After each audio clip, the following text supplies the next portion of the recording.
બ્રહ્મલોકમાં સ્વયં બ્રહ્માજી નારદજીને ભગવાન મહાદેવની કથા કહે છે. શિવ મહાપડ ગ્રંથ રુદ્ર સંહિતા પાર્વતી ખંડમાં શિવ અને પાર્વતીના વિવાહની કથા કહે છે. શિવ મહાપડમાં એવું કહ્યું કે જે દીકરીઓના લગ્ન ન થયા હોય, લગ્ન થાય એ પહેલા એકવાર પાર્વતી ખંડનો પાઠ કરી લેવો. અલ્પ શિવ મહાપડ હોય તેમાં તો ઓછું હોય, કારણ કે બધી જ મોટી મોટી વાતો નાના રૂપમાં કરવામાં આવી હોય તેને અલ્પીકરણ કર્યું. આમ તો મૂળ શિવ મહાપડના આપણે જોઈએ તો મૂળ શિવ મહાપડ ગ્રંથના 100 કરોડ શ્લોક છે અને 12 સંહિતાઓ છે. પણ યુગ જતા જતા મનુષ્યની આયુ જેમ અલ્પ થવા લાગી તેમ પુરાણોનું પણ અલ્પીકરણ કરવામાં આવ્યું. એ 100 કરોડ શ્લોકમાંથી 1 કરોડ શ્લોક અસ્તિત્વમાં રહે અને 1 કરોડ શ્લોકમાંથી 1 લાખ શ્લોક રહ્યા, 12 સંહિતા રહે. અને ભગવાન મહર્ષિ વેદવ્યાસજીએ કલયુગનો વિચાર કરતા નિર્ણય લીધો, કલયુગમાં મનુષ્યની આયુ અલ્પ થવા લાગશે, ઓછી આયુવાળા માણસો થવા લાગશે. તો એટલો મોટો શિવ મહાપડ ગ્રંથનો અભ્યાસ નહીં કરી શકે, તો 12 સંહિતામાંથી 7 સંહિતા સાથે અને 1 લાખ શ્લોકમાંથી 24,000 શ્લોકોવાળો સુંદર શિવ મહાપડ ગ્રંથ એ અસ્તિત્વમાં ભગવાન વ્યાસે આપણને પ્રસાદમાં આપ્યો. એક શ્લોકમાં ભગવાન મહર્ષિ વેદવ્યાસજીને આપણે પ્રણામ કરીએ, કારણ કે આ એમનો પ્રસાદ છે અને આ ગાદી પણ ભગવાન વ્યાસજીની ગાદી છે. તેથી અહીંયા જે બેઠનાર હોય તેને આપણે વ્યાસજી કહીએ. આપણે ગામડામાં પુરાણી કે પુરાણી, પછી ભટ્ટ કે, હવે તો ઓછું થઈ ગયું, હવે તો આ ભણેલા ગણેલા દીકરા દીકરીઓ બધા જ. બાકી તો પહેલાં તો પુરાણી ક્યાંના છે, ભટ્ટ ક્યાંના છે, તારા મને છો વ્યાસજી ક્યાંના છે. આ વ્યાસ ગાદીનો મહિમા છે. વ્યાસ ગાદી ઉપર બેઠનાર માણસનું મૂલ્ય નથી હોતું, એ વ્યાસપીઠ ઉપર બિરાજે છે એટલે એનું મૂલ્ય છે. તો આપણે સૌ એક શ્લોકમાં ભગવાન વ્યાસજીને આપણે પ્રણામ કરીએ, કારણ કે એમનો પ્રસાદ છે.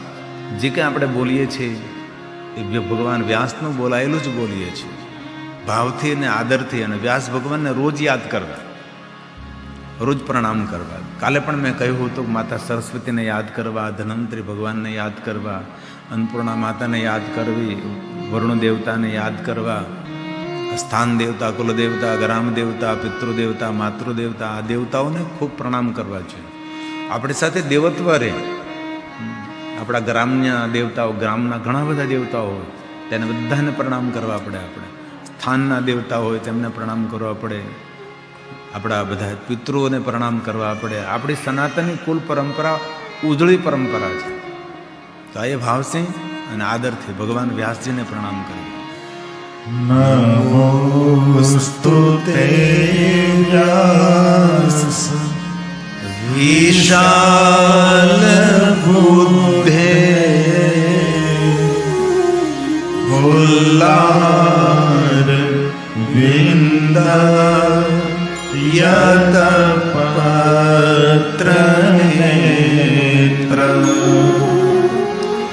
યેન ત્વયા ભારત તેલ પૂર્ણ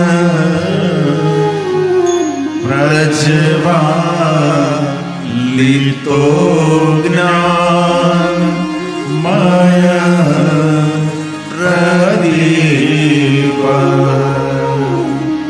પ્રજ્વાલિતો જ્ઞાન મય પ્રદીપ. રોજ તીર્થોને પ્રણામ કરવા. આ કથા પ્રયાગ તીર્થમાં ગવાય છે અને પ્રયાગ તીર્થ કોઈ સામાન્ય તીર્થ નથી. પ્રયાગ તીર્થ સર્વ તીર્થોનો સદગુરુ છે. જેવી રીતે સર્વ તીર્થોનો રાજા છે, સર્વ તીર્થોનો સદગુરુ પુષ્કર તીર્થ છે જ્યાં બ્રહ્માજી બિરાજે છે. અને ક્યારેક બધા તીર્થોને આપણે યાત્રા ન કરીએ પણ પુષ્કરમાં જઈને બ્રહ્માજીનું દર્શન કરી લઈએ એટલે દરેક તીર્થયાત્રાનું ફલ પ્રાપ્ત થાય. અને માણસ બધા તીર્થોની યાત્રા કરે પણ જો પુષ્કર તીર્થમાં બ્રહ્માનું દર્શન ન કરે તો તેને તીર્થયાત્રાનું ફળ અધૂરું રહે.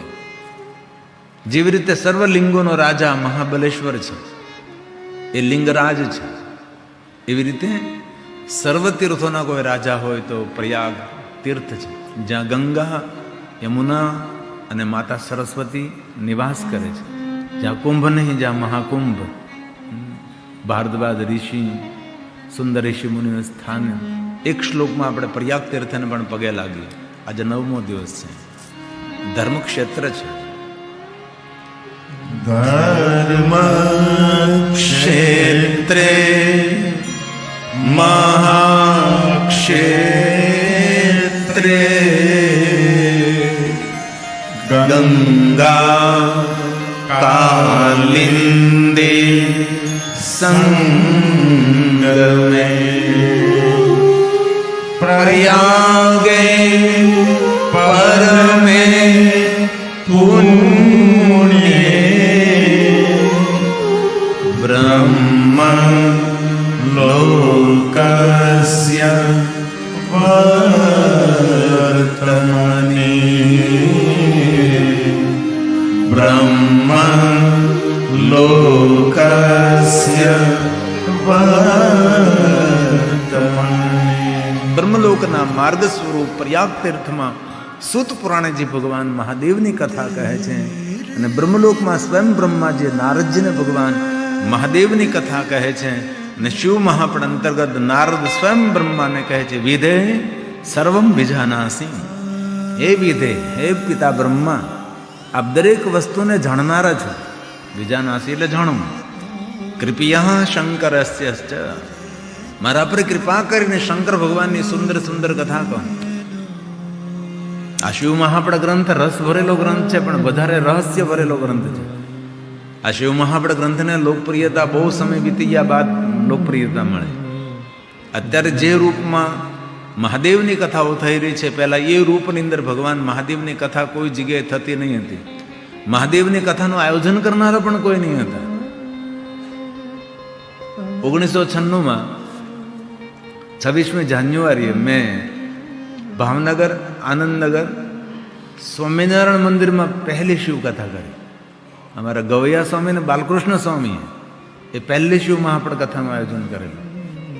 ત્યારબાદ હું બહુ શિવાલય ગયો, કારણ કે શિવાલય અમારા 10 નામ હોય તો એમ લાગે કે આપણા માણસ છે, તો એને ત્યાં જતો હું કહેતો કે ભાઈ શિવકથા કરો, પણ સામર્થ્ય નહીં હોય એટલે, અને ગામનો પણ સાથ નહીં હોય એટલે અમારો 10 નામ સમાજ જેટલો શિવકથાને સહકાર આપવો જોઈએ એટલો આપી ન શક્યા.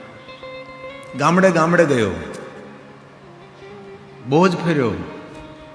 ખબર પડે કે શિવાલય છે, 10 નામ, તરત હું જાઉં અને કહું કે તમે આયોજન કરો.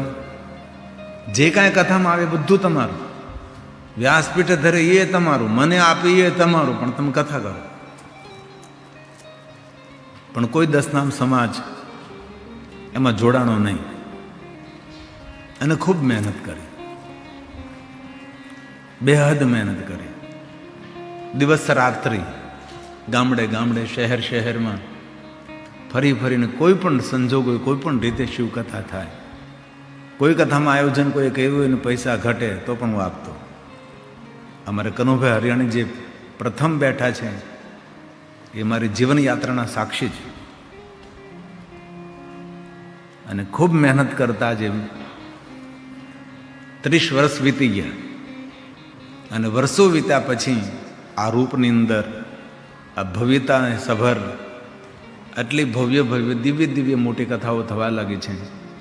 એનું કારણ એક દિવસ કે એક વર્ષ ન હોય, ઘણી લાંબી જર્ની હોય છે, ત્યારે આ બધું સંપન્ન બનતું હોય છે. અને સોમનાથની કથામાં બીજા દિવસે 25 જાન્યુઆરી સોમનાથ મહાદેવની કથા પ્રારંભ થાય, અને 26 જાન્યુઆરી અમારી કથાનો જન્મદિવસ છે. કથાનો તે દિવસે મેં પ્રારંભ કર્યો. અમે 26મી જાન્યુઆરીની પણ ઉજવણી કરશું સોમનાથના સાનિધ્યમાં, અને કથાના પ્રાગટ્યની પણ ઉજવણી અમે સોમનાથ મહાદેવના સાનિધ્યમાં 26મી જાન્યુઆરી કરવાના છે. અને આપ એટલી આદરથી અને ભક્તિથી, ભાવથી ભગવાનની કથાનું શ્રવણ કરો છો. ભલે સવારમાં કથા હોય એટલે આવું હોય જ, અમે જાજે ભાગે કથાનો સમય અમારો ઠંડીનો સમય હોય તો 2:30 વાગ્યાથી 5:30 વાગ્યા સુધી રાખીએ, નકર 3 વાગ્યાથી 6 વાગ્યા સુધીનો સમય. એટલે બપોર સુધીમાં ઘર કામ, વાડી કામ, નિરણ પૂરણ આ તે જે કાંઈ કરવું હોય બપોર સુધીમાં બધું થઈ જાય.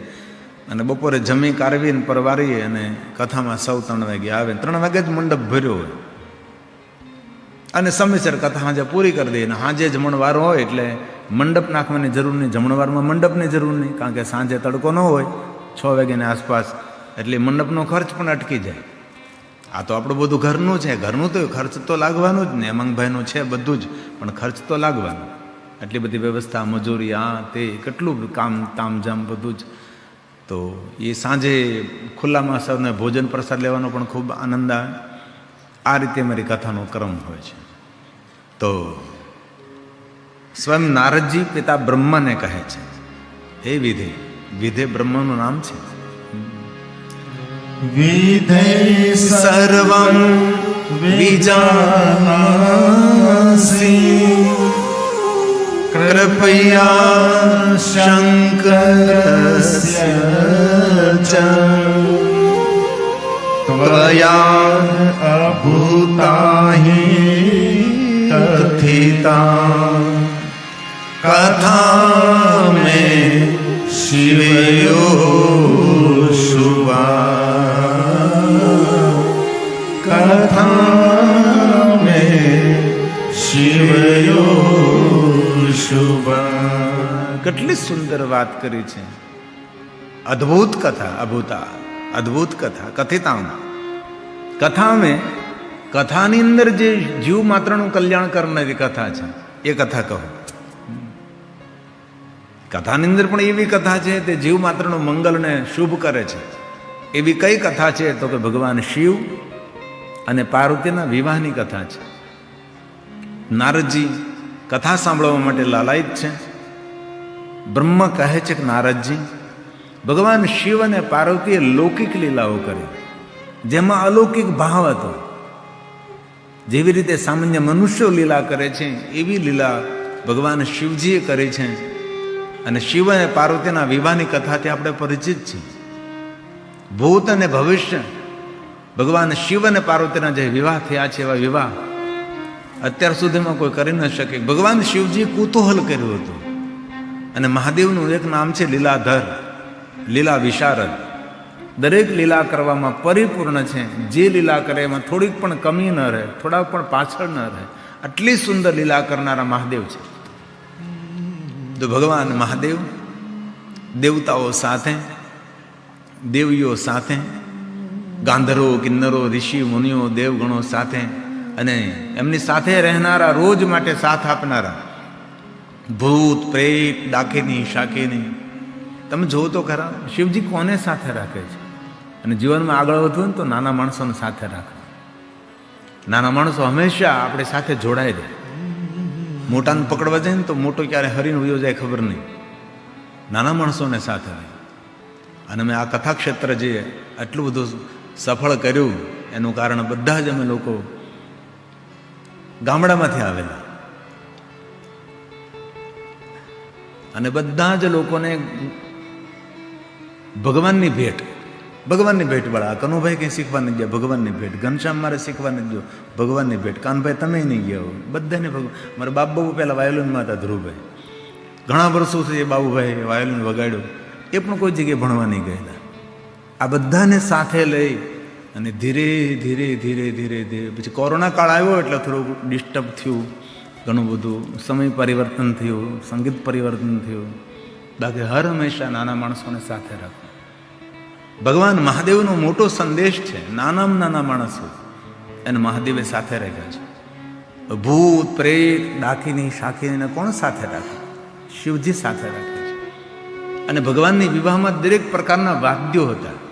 ડાક, ડમરું, નફીરી, રણશિંગી, શંખનાદ. હવે રણશિંગી તો ક્યાં વાગે? જ્યાં યુદ્ધ કરવાનું હોય ત્યાં રણશિંગી વાગે. શંખનાદ તો ક્યાં થાય? દેવાલય, મંદિરમાં, શિવાલયમાં થાય. હવે કોઈ દિવસ સાંભળ્યું કોઈને લગ્નમાં કોઈ શંખ વગાડ્યો? વાગે જ નહીં. તો ભગવાન મહાદેવના આ એક ચરિત્ર અંદર ભગવાન શિવજી બધાનો સ્વીકાર કર્યો છે. ઇન્દ્રની અપ્સરાઓ ત્યાં નૃત્ય પણ કરતી હતી, ગાંધર્વો સુંદર મધુર સંગીત પણ બજાવતા હતા, અને ઋષિમુનિઓ મંત્રોનું ગાયન કરતા હતા, અને ભૂત પ્રેતો ઓય ઓય કરતા હતા, કારણ કે એની પાસે હતું નહીં. જેની પાસે જે હતું એ બધું પ્રદર્શિત કરતા હતા. ડાક, ડમરું, નફીરી, રણસિંગીઓની સાથે ચિત્ર વિચિત્ર ભગવાન શિવજીની જાન. પહેલી વાર જ્યારે સતી સાથે વિવાહ થયા ત્યારે ભગવાન શિવજી ખૂબ સુંદર શણગાર કર્યો હતો. સોના, ચાંદી, હીરા, મોતી, શ્વેતાંબર, પિતાંબર, લીલાંબર મુકુટ ધારણ કરી અતિ દિવ્યતાથી ભરપૂર ભગવાન મહાદેવ વિવાહ કર્યા. અને બીજી વાર જ્યારે વિવાહ થાય છે ત્યારે ભગવાન શિવજી વિચિત્ર રીતે તૈયાર થયા છે. શિવહી શંભોગન કરહી સિંગારા. કેવું ભગવાને શૃંગાર કર્યો છે. મોટા મોટા સર્પોને ધારણ કર્યા છે, અંગ ઉપર ભસ્મ લગાવી છે. આવા ભગવાન મહાદેવના શૃંગારનું વર્ણન છે. ઋષિ, મુનિ, દેવતાઓ, દેવગણો, ભૂત, પ્રેતો, ડાકીની, શાકીની, પિશાચ, રામચરિત માનસ, નાચ, ગાન, નૃત્ય, ચિત્ર વિચિત્ર ભગવાન મહાદેવની જાન. જેનું વર્ણન કરવું અસંભવ છે એવા ભગવાન મહાદેવ. જટા મુકુટ યહી ઓર સવારા, કુંડલ કંકન પહેરે બ્યાલા, તન વિભૂતિ પટકેરી ઝાલા. ભગવાન વિચિત્ર વિધિરૂ મહાદેવ મહાદેવ મહાદેવ મહાદેવ હે મહાદેવ હે મહાદેવ. શિવ શંભુ ગન કરહી સિંગારા, શિવ શંભુ ગન કરહી સિંગારા, જટા મુકુટ મોર સવારા, જટા મુકુટ મોર સવારા, કુંડલ કંકન પહેરે બ્યાલા, કુંડલ કંકન પહેરે બ્યાલા, ધન વિભૂતિ પટ કે હરિ ચાલા, ધન વિભૂતિ પટ કે હરિ ચાલા, સશીલ લાટ સુંદર શિર ગંગા, સશીલ લાટ સુંદર શિર ગંગા, નયન નીતલ ઉપવીતલ ભુજંગા, નયન નીતલ ઉપવીતલ ભુજંગા, ગરલ કંઠ નર શિરમા, ગરલ કંઠ નર શિરમા, શિવ વેશન શિવ ધામ કૃપાલા, શિવ શિવ શિવ ધામ કૃપાલા, કર ત્રિશૂલ અરુણ વિરાજા, કર ત્રિશૂલ અરુણ